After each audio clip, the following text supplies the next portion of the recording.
Pruning po tayo. Ayan po. Kailangan siyang makat para po yung tubo, yung bunga ay magsascatter.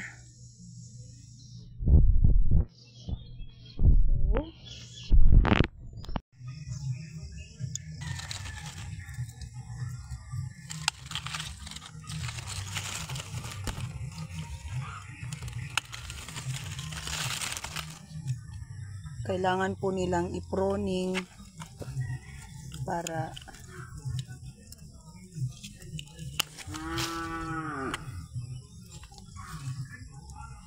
itong mga ganito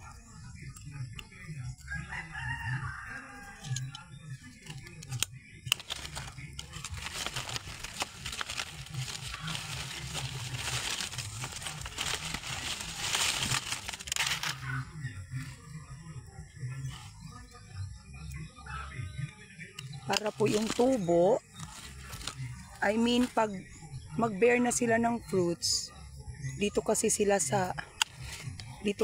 magbe-bear. So kung may mga hindrance like this, so possible na ma-hinder din yung pag-scatter ng fruits. Ayan.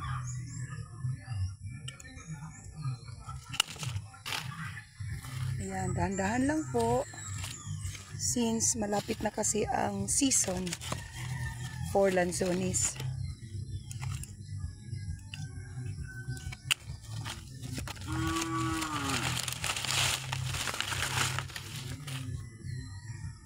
Ayan.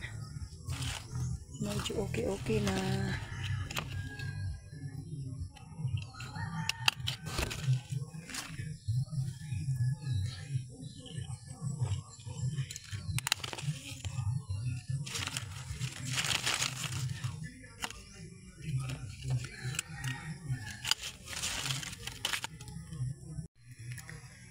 Ito na po yung output.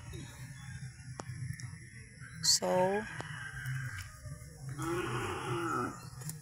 ito, konting tanggal na lang din. Yan.